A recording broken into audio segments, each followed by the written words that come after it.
Pile సమస్యతో బాధపడుతున్నారా? ఇప్పుడు లేజర్ చికిత్సతో ట్రీట్మెంట్ రేంజ్ హాస్పిటల్స్ లో శాశ్వత పరిష్కారం. ఇప్పుడే సంప్రదించండి. విజయవాడలో మెట్రో రైలు నిర్మాణానికి కీలకమైన నిర్ణయం తీసుకోబోతోంది రాష్ట్ర ప్రభుత్వం.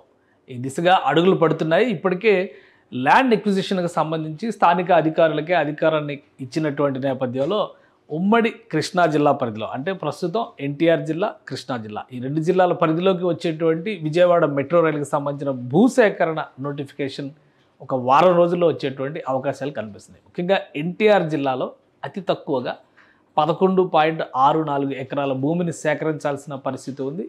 కృష్ణా జిల్లాలో దాదాపు 79 ఎకరాల, అంటే సుమారు 80 ఎకరాల భూమిని సేకరించాల్సిన పని ఉంది. దీనికి సంబంధించినటువంటి ప్రణాళికని అధికారులు సిద్ధం చేశారు. బహుశా వారం రోజుల్లో ఈ నోటిఫికేషన్ని రిలీజ్ చేసేటువంటి అవకాశం ఉంది.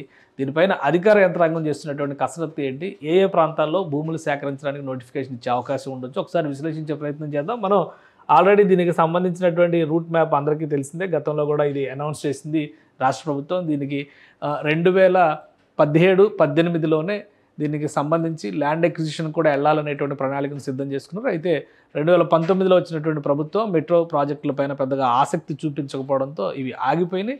గత 5 ఏళ్ల కాల పరిమితి దాటిపోయినటువంటి నేపథ్యంలో దీనిపైన ఒక కీలక నిర్ణయం తీసుకుంది కేంద్ర ప్రభుత్వం.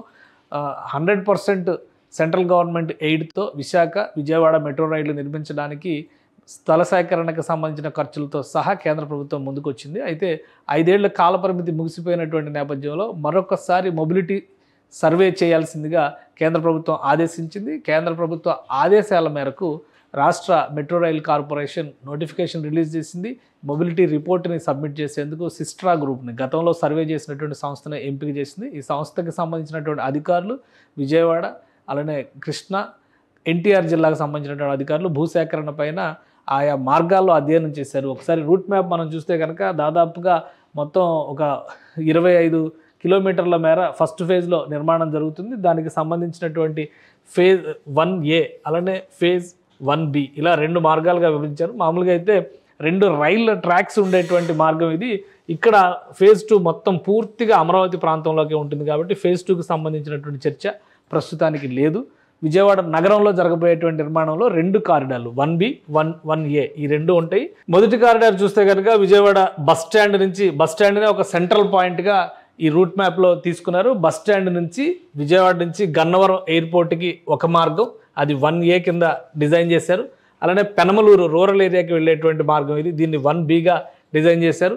బస్ స్టాండ్ నుంచి అమరావతి వైపు వెళ్ళేటువంటి మార్గాన్ని ఫేజ్ 2లో టేకప్ చేయబోతున్నారు. ఇది మొత్తంగా 28 కిలోమీటర్ల వరకు ఈ మార్గం ఉండేటువంటి అవకాశం, 29 కిలోమీటర్ల వరకు ఈ మార్గం ఉండేటువంటి అవకాశం ఉంది.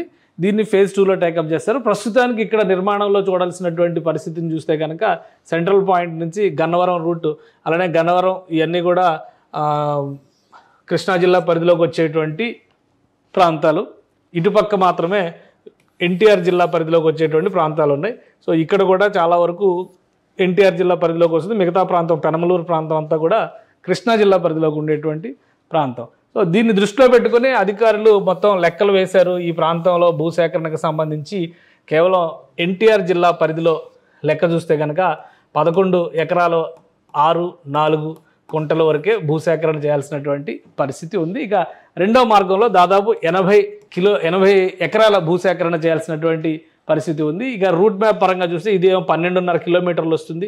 ఇది దాదాపుగా 2 పార్ట్లుగా దీన్ని టేకప్ చేస్తారు. ఒక దగ్గర 12.79 కిలోమీటర్లు, అలానే గన్నవరం ఎయిర్పోర్ట్ స్ట్రెచ్ వచ్చేసరికి 13.15 కిలోమీటర్ల మేరకు వస్తుంది. దీనికి సంబంధించినటువంటి భూ అధ్యయనము, గ్రౌండ్ రిపోర్ట్, గ్రౌండ్ మొబిలిటీకి సంబంధించినటువంటి రిపోర్ట్ అంతా కూడా కంప్లీట్ అయింది. ఒక్కసారి నోటిఫికేషన్ వచ్చిన వెంటనే ఈ ప్రాంతంలో పెగ్ మార్కింగ్ చేస్తారు, ఏ రూట్ల ద్వారా వెళ్ళబోతుంది అని. ఒక అడ్వాంటేజ్ ఏంటంటే ఎన్టీఆర్ జిల్లాలో వచ్చేటువంటి భూమార్గంలో ఎక్కువ శాతం, అంటే ఇందులో దాదాపు 6 ఎకరాల భూమి ప్రభుత్వ భూమే ఉంది. రైల్వే శాఖకి సంబంధించి, కేంద్ర రైల్వే శాఖకి సంబంధించి ఒక 63 కుంటల భూమి, అలానే రాష్ట్ర ప్రభుత్వానికి సంబంధించినటువంటి భూమి దాదాపు ఒక 5.5 ఎకరాల భూమి అక్కడ వస్తున్నటువంటి పరిస్థితి ఉంది. కాబట్టి అక్కడ 6 ఎకరాల ప్రభుత్వ భూమి లభ్యత ఉన్నట్టుగా చూడాల్సి ఉంటుంది ఎన్టీఆర్ జిల్లా పరిధిలో ఈ 1Aకి సంబంధించినటువంటి రూట్ మ్యాప్లో.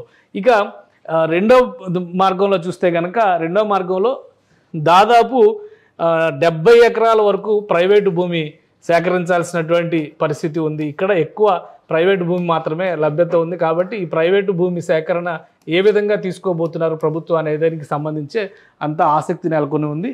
ఈ మార్గంలో ఇది పూర్తిగా విజయవాడ బందర్ రోడ్డు మార్గంలోంచి వెళ్ళేటువంటిది, పూర్తిగా కమర్షియల్ ఏరియా. ఆ మార్గం అంతా కూడా ఆల్రెడీ NH65 కోసం రూట్ ఎక్స్టెన్షన్ జరిగింది కొంతమేరకు. మరికొంత భాగంలో మాత్రం కంజెషన్ ఉన్నటువంటి పరిస్థితిని అధికారులు గుర్తించారు. సో ఆ మార్గంలో ఎలా భూమిని సేకరించాలనే దాని మీద కూడా ఒక క్లారిటీకి అధికారులు వచ్చేసారు. కాబట్టి దీనికి సంబంధించినటువంటి ప్రణాళికని అమలు చేయడానికి ఒక ప్లాన్ ఆఫ్ యాక్షన్ని రెడీ చేసుకున్నారు. వారం రోజుల్లో నోటిఫికేషన్ రిలీజ్ చేస్తే కనుక భూసేకరణ విషయంలో ఏ సర్వే నంబర్ల మధ్య ఎంతెంత భూమి తీసుకుంటారనే దానిపైన క్లారిటీ వస్తుంది. భూసేకరణ ప్రక్రియ తర్వాత నిర్మాణ విషయంలో ముందడుగు పడేయడానికి అవకాశం ఉంటుంది. సో భూసేకరణ ప్రక్రియ అనేది మొదటి అడుగుగా, కీలకమైనటువంటి అడుగుగా విజయవాడ మెట్రో రైల్ నిర్మాణానికి సంబంధించి డిసైడ్ చేయొచ్చు.